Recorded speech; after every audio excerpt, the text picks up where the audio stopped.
Ito ang aking bungay script number 563, Story of Alexa.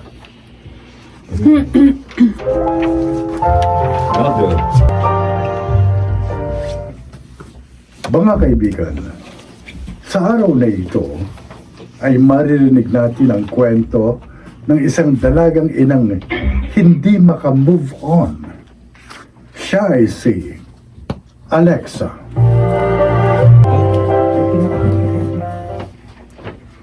Ang sabi nila, ako raw yung taong naging bilanggo ng aking madilim na kahapon dahil hindi ko makalimutan ang masaklap na pangyayari sa aking buhay.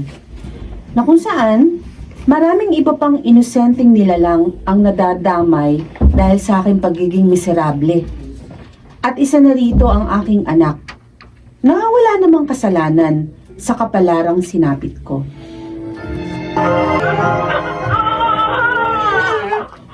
Tama na!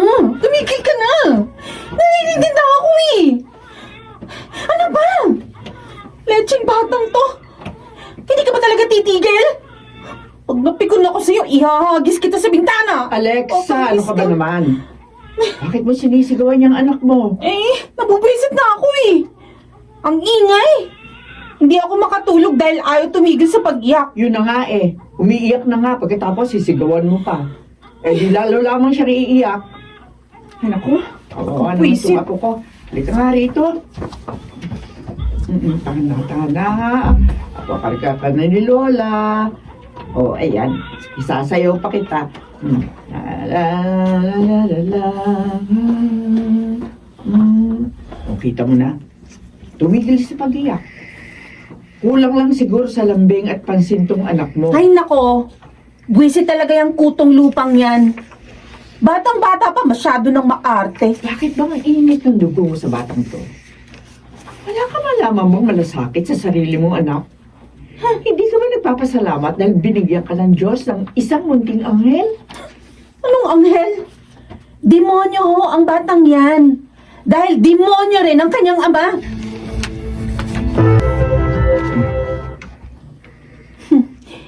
Ibang klase ka talaga, Jervy. Alam mo, bilib na ako sa tiyaga mo. Ilang beses na kitang binasted, balik ka pa rin ang balik. Hindi ako susuko dahil mahal na mahal kita. At kung mamahalin mo rin ako, hindi ka magsisisi. Wow. Parang totoo ah.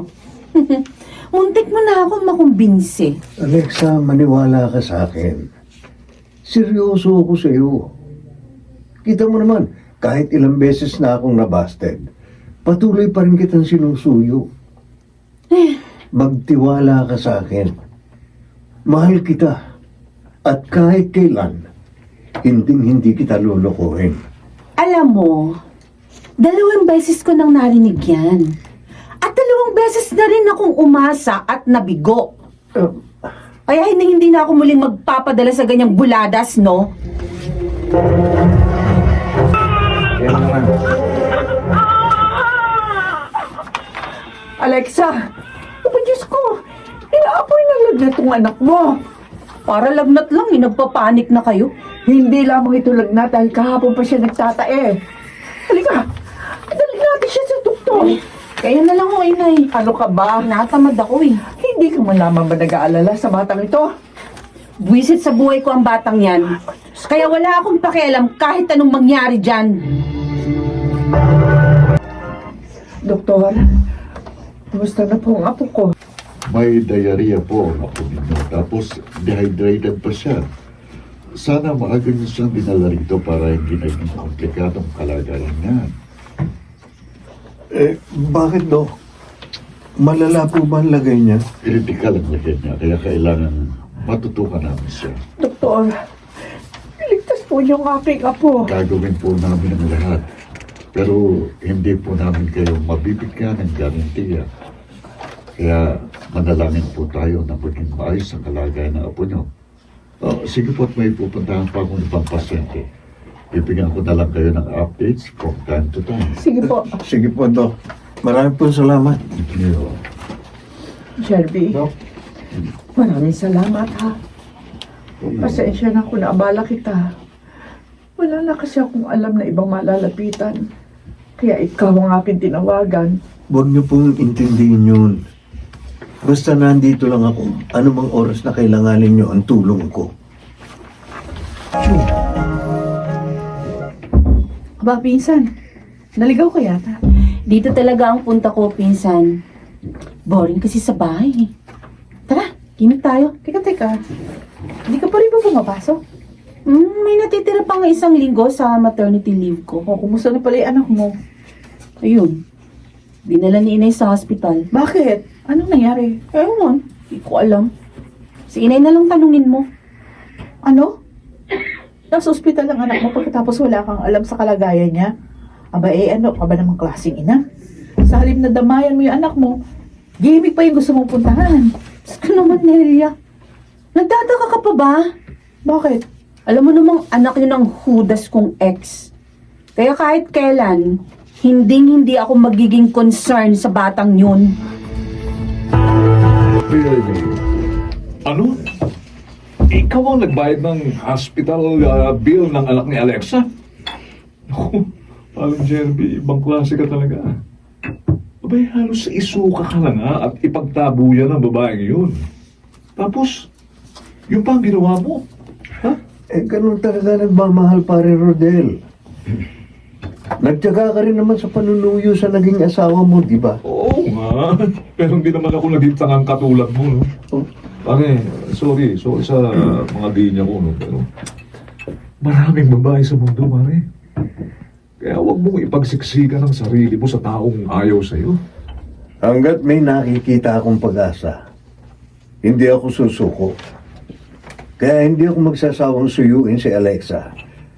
At umaasa akong matututuhan din niya akong mahalin balang araw. Ganyan.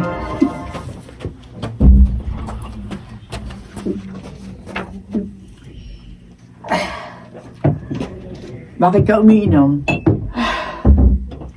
Anong problema mo? Bakit, Nay? Kailangan pa ba ng problema para gawin ko to? Di ba ako pwedeng uminom dahil trip ko lang? Kung umiinom ka dahil nag-aalala ka sa anak mo, baka matuwa pa ako. Eh, ang kaso, parang baliwala siya sa'yo. Hindi mo ba ako tatanungin kung ano na ang lagay niya? Sabi ko naman sa inyo, wala na akong pakialam sa buwisit na batang yun. Dahil wala siyang kwenta. Ang batang yun na lagi nagpapaalala ng kabiguan ko. Makakalimutan mo rin ang nangyari kung gugustuhin mo. Masasabi niyo yun dahil hindi niyo ako naiintindihan. Hindi niyo alam kung gaano kasakit ang aking pinagdadaanan. Nagkakamali ka, Alexa. Dahil mas masaklap ang aking naging karanasan. Salamat ka pa nga. Dahil kilala mo kung sinong ama ng iyong anak. Samantalang ako, hindi ko kilala kung sinong demonyo mong ama. Ano bang pinagsasasabi niyo? 2 taon pa lang patay si Itay. Hindi niyo na siya kilala? Mabilis yun namang makalimot. Hindi siya ang tunay mong ama. Stepfather mo lamang siya. Ano? Ayoko na sanang ungkatin pa ang malagim na bangungot sa buhay ko. Pero panahon na siguro para malaman mo masaklap ng katotohanan. At isa pa, kailangan ko na talaga itong sabihin sa iyo. Baka sakali mabuksan ang sarado mong isip kapag nalaman mo yun. Ano bang tinutukoy niyo?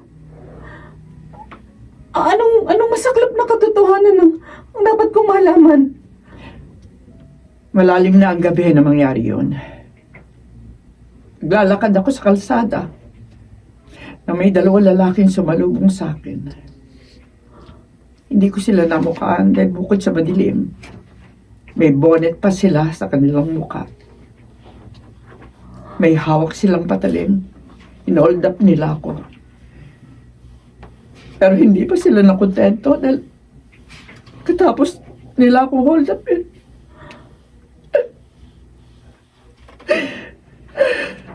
Bakit, Nay? Anong ginawa nila? Hinalay nila ako. At ikaw, Alexa, ikaw ang naging bunga ng kanilang kahayupan. Hindi. Hindi totoo yan. Yun ang totoo. Gusto kitang isumpa na malaman kung buntis ako. Naisipan ko na ipalaglag ka. Pero pinigilan ako ng itay mo na kasalukuyan kong kasintahan ng mga sandaling yun. At nagpapasalamat ako sa kanya dahil hindi niya ako iniwan. At sa halip pinakasalan pa. Sa kabila ng aking kalagayan. Kaya sana naman, anak. Sana naman magkaroon ka ng kahit konting malasakit sa anak mo. Dahil kung naging sarado rin ang isip ko noon, hindi ka sana magiging tao.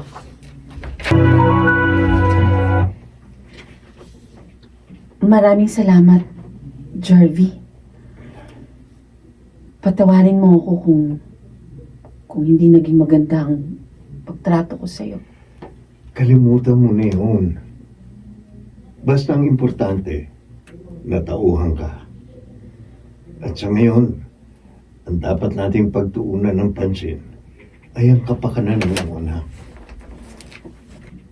Napagtanto ko na ang aking pagkakamali. Kaya yun ang gusto kong itama. Sana hindi mawala sa akin ng aking anak. Oo, hindi mawawala sa iyo ang anak mo. Pati na rin ako. Dahil hindi magiging ganap ang kaligayahan mo kung wala ako. Hindi makukumpleto ang pamilya kung nanay at anak lang. Dapat meron ding tatay. At Sige. ako yun. Sige, banat pa. I-push mo yan. Palain mo na isingit mo pa yun. Bakit?